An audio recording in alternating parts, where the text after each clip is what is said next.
So I was actually accepted to a personal training position at a corporate gym. And it was almost like all of the stars had meant to align with this position, because I came to learn that not one, but 3 people in my graduating class were also at this exact same corporate gym. My 2 cousins were members at this gym, and someone from my former high school was also a staff member at this gym. And it was like, talk about either a small world, or like these pieces have fallen into place in my life to line me up to this exact moment. And you know, I learned a lot working in the corporate setting. You know, how knowledgeable people are, absorbing and listening for information. And you know, I really pushed myself in that setting. I told myself I will sacrifice my time, my friends. Family is different. Family comes first, but I will sacrifice my time, my friends, my passions. I will center in all of my efforts on this position so I can rise up and prove, not to other people, but to myself, that as a, I guess you could say, mixed person from another background, that I can compete with the best of them. I worked at that corporate gym for 5 years, and other people were promoted. Other people were far more knowledgeable than I. I started to realize a sense of complacency about myself, like I was ready for the next challenge, and I was ready to build up more of my professional self and put more pressure on myself to perform. And where I think that's rooted in is actually athletics and sport. My whole life, you know, maybe if you're the underdog in a game, you want to try to push back or put in twice as much effort to win the game. So I applied that maybe subconsciously into my professional career and my working career too. So, you know, at the tail end of the 4th year, I was like, okay, it's, you know, I've established a solid client base. My clients like me. My other colleagues like me. I'm doing fairly well. Other people were, you know, I wasn't an all-star, but people were pushing, you know, further past me, but I was aware and happy with how far I had come. I had gotten the respect from my clients, from my colleagues, from my managers. So there, you know, that's a win for me, a personal win. So I decided, you know what, it was time to carry on to the next step. And what I ended up deciding to do, it took a lot of thought, and some family members weren't exactly in agreement with this. My cousins were on my side, for sure, but some other family members, there was a little bit of friction, because it was unheard of. No one had just completely cut themselves off from a line of employment and tried to start and launch their own business and career, which is exactly what I did. This was in, now we are jogging along 5 years. This was in January of 2020. So that was definitely a fearful moment, a lot of uncertainties. You value and question your own self-worth. Will my clients follow me? Will I build a reputation here in the city? Will people still respect my skill set? Does my skill set mean anything in this industry? How do I build credibility? So what I wanted to make sure of, I did everything, thankfully for my brothers. They told me, do everything by the book. Get your license, get your insurance, get your certifications, launch the website, everything by the book. So if you looked up, you know, on a website or my registration number and my insurance numbers, it's there. Because the last thing I wanted to do was, you know, kind of fall into the slush category of a personal fitness and lifestyle coach who, yeah, he's good, but like, people respect your credibility and your knowledge. And I wanted to make sure that everything was crossed, every dot, every I, every T, everything like that. The last thing I wanted to do was get lost in that slush of, oh, you know, yes, he's a smart guy, but he doesn't really have the backbone, or he doesn't have the certifications, he doesn't have the insurance, he doesn't have the reputation or a website.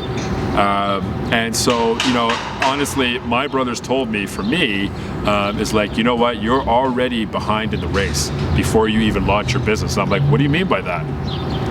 like, well, you have a unique name to this part of the world. And I was like, well, yes, but at this time we're in 2020, and Toronto and other cities surrounding Toronto are pretty diverse now. And they're like, yeah, but still, majority of people are going to go with what is familiar for them for hiring a coach.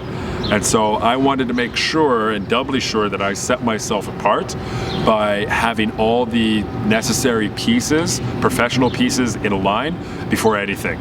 So if somebody asked me for my certification number, boom, right there. My CPR, first aid, whatever the case. Yeah, that might sound like non-essential information, because it's really what people are investing in is your knowledge, but you want to show that you have those itemized lists of things, so people know that you are credible, and you belong where you are. Now, where did I decide to launch that business? That is the next step. Still on the super nervous side. This is, now going into March of 2020 and into April.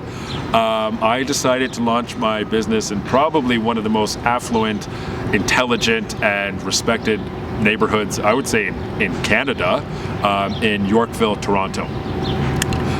You have some of the most respected entrepreneurs, business owners, business name moguls, doctors, surgeons, lawyers, all kind of clustered in this one little area or little hub.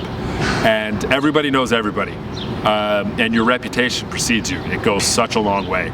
And so here I am, this kid, I'm imagining, from Kingston. Who am I to belong in this, category of people who have built themselves from dirt and are now, multi-millionaires, respected around the world in their respective industries.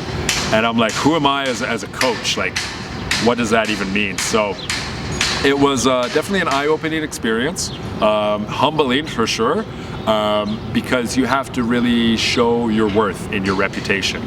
You always have to be on, which is I'm totally comfortable with.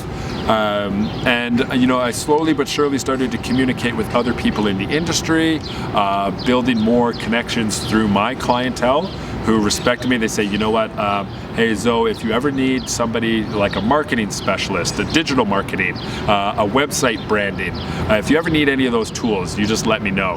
And I'm like, that is so helpful, because it might seem like, I'm this person in this neighborhood who's, walking around tall, but it's like deep down, it's like, who am I? I'm just a kid from Kingston who's trying to help as many people as I can, who at least, fit my personality. So that was a really intense experience, especially while, navigating this whole pandemic, which is a little bit of a challenge in itself. I'll kind of touch on that a little bit. How has that been an impact in the past year and a half now, actually? I would definitely say number one is people were living in fear, which is totally understandable. People would live in fear of close contact, whether that may be in personal training sessions, in business coaching sessions, or in a coaching call. People were really apprehensive to make contact with each other. There was an abrupt halt of my business in late March. Up until that point, I had been fairly successful with onboarding new clients, but people weren't even like, you know what, we'll try working out outside, or maybe we will try doing exercises on video. No, everyone was like, this is it. We're just going to put a hold on it until we hear more about what this is from our government. And I had to completely retool my business. And I decided, I'm going to take almost 90% of my business online, which has been a blessing, because now I've got clients in India, Dubai, London, Florida, Philadelphia, Austin. So it's been really an eye-opening global experience on technology. So we're just about on the tail end of that pandemic, hopefully. It's looking pretty promising. And from a career standpoint, what does that hold in store? I am leaning more towards working for the municipal government, City of Toronto, or the province of Ontario in a community center setting. or a recreation center setting. I do have experience, a strong experience in designing recreation programs and also managing personal trainers. So say, at a community center that's either privatized or run by the City of Toronto or another city municipality, being the recreation programmer or director of programs for that community center, or the athletic director or fitness manager for that community center. That is, really the ultimate career position, mostly because it's security. As a small business owner, there are a lot of ifs from month to month. You essentially hit the reset button from your income to your sessions, new clients, everything like that. And having a foundation, or having a solid, I should say, position where your hours are regular, your vacation is set, you're on a contract, your benefits are set as well. I mean, that could not be more secure for not only myself, but also for my partner too. So she knows that, from month to month, I'm going to be having the same income, the same benefits. We can plan for vacations, we can plan for family events, things like that. And that is within the next 3 to 4 years. Really looking forward to that too. But it has been a pleasure talking to everybody. I hope to come on again another time and discuss more about this wonderful life.